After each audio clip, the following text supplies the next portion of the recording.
O que todas essas celebridades têm em comum? Sim, eles são hilários, excêntricos, por vezes irreverentes e são judeus. Ele era judeu? Ele era, sim. Além disso, todos eles compartilham algumas características físicas. Cabelo encaracolado, pele clara, apenas pessoas brancas comuns, certo? Isso mesmo. Não tão rápido, porque a brancura e a raça em geral são complicadas. E se os judeus são considerados brancos, se tornou uma questão cada vez mais espinhosa. Então vamos explorar. Os judeus são brancos? E o que significa se eles forem?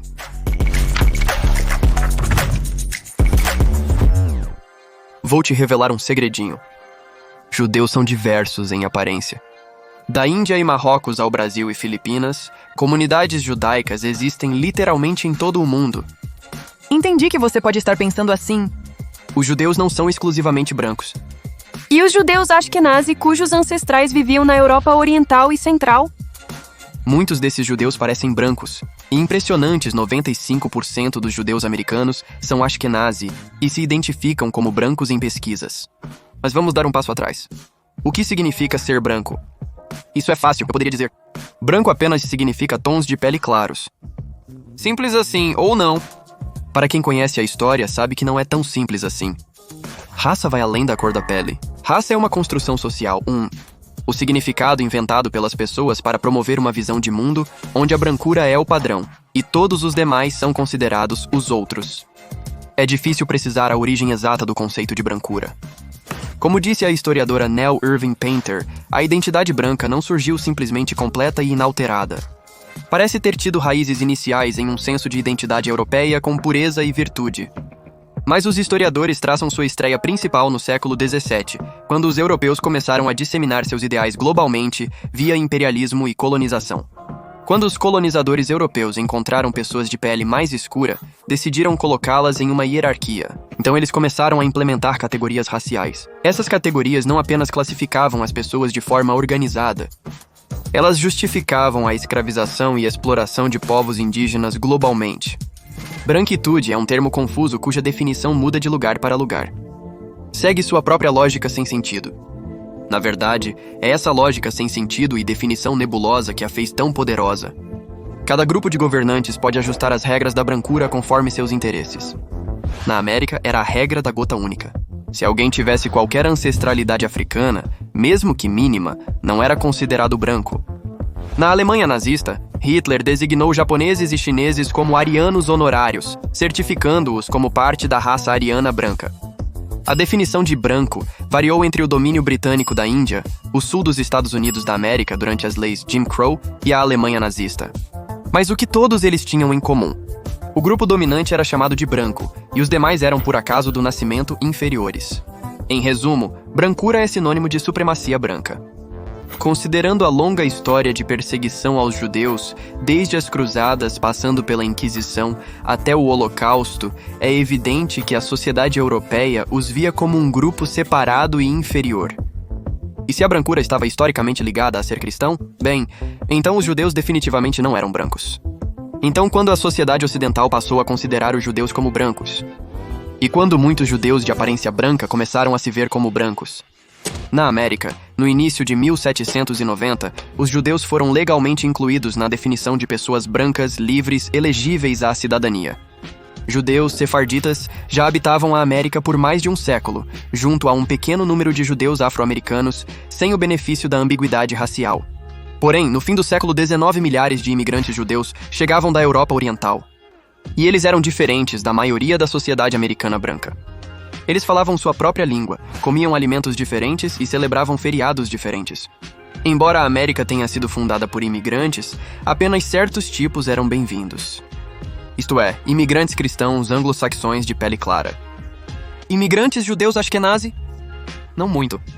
Judeu moreno se tornou um insulto comum. Os empregadores fecharam suas portas para os judeus, tanto que os pedidos inundaram os tribunais da cidade para mudar sobrenomes que soavam judeus. O famoso cruzado contra favelas Jacob Riis considerava os judeus como um dos grupos étnicos mais baixos e sujos. O político racista populista Thomas Watson considerava os judeus ainda mais baixos que os negros na escala social, sem diminuir que a comunidade negra sempre suportou o brunt da raiva supremacista branca na América. Após a Primeira Guerra Mundial, o antissemitismo se agravou. O desconforto entre a maioria europeia cresceu, com o avanço do comunismo na União Soviética e a Europa em desordem. Muitos sentiam que sua sociedade havia sido infiltrada por estrangeiros, especialmente grupos como os judeus que não se integravam à cultura dominante. Então, onde os judeus se encaixavam na hierarquia racial da América? Por um lado, os judeus ascendiam socialmente conforme se educavam e melhoravam seu status econômico. Muitos judeus começaram a se assimilar, abandonando suas vestes religiosas ou trabalhando no sábado para obter empregos antes proibidos para eles. Ainda assim, os judeus viviam separados e de forma distinta da maioria branca. Os judeus não eram brancos, e ainda assim eles também não eram não brancos. Isso trouxe um desafio para os anglo-saxões brancos ao tentar reorganizar seu mundo social. A combinação do suposto problema judaico com a Grande Depressão intensificou o discurso antissemita. O apresentador de rádio semanal, Charles Coughlin, atraiu a atenção de dezenas de milhões de americanos com seus discursos de ódio aos judeus. Mesmo as elites liberais anglo-saxônicas culparam os judeus pelo antissemitismo devido à não assimilação.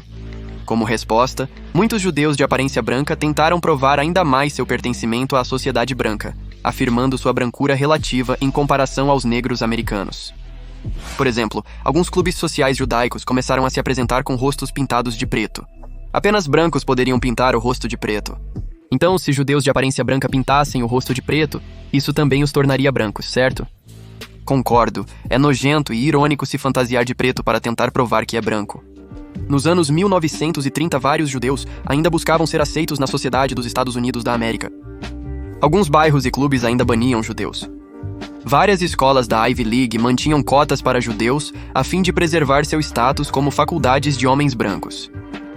A maioria dos judeus ainda não se consideraria branca. Afinal, a maioria da sociedade ainda não aceitava judeus como brancos.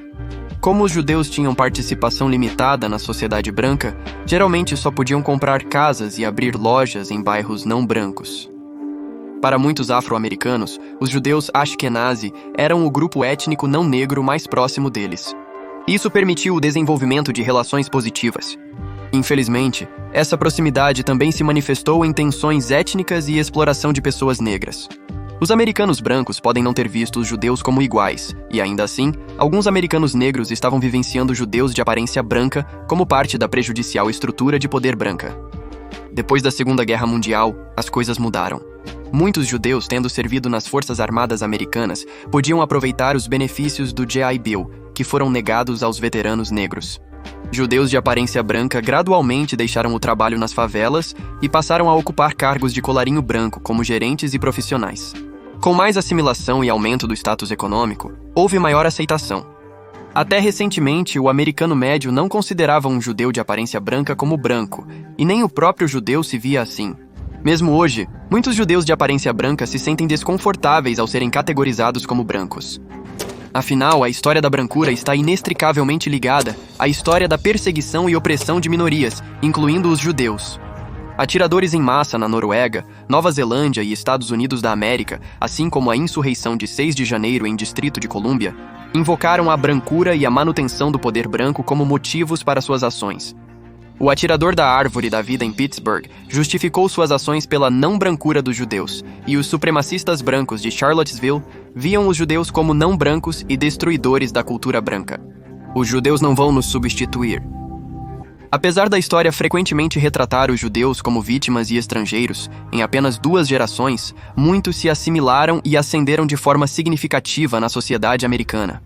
Essas 2 realidades geram tensão para aqueles que tentam encaixar os judeus em uma categoria simples. Os judeus fazem parte do estabelecimento que oprime as pessoas de cor, ou são parte das vítimas do estabelecimento? Os judeus devem ser considerados uma minoria racial, ou devem ser considerados parte do problema?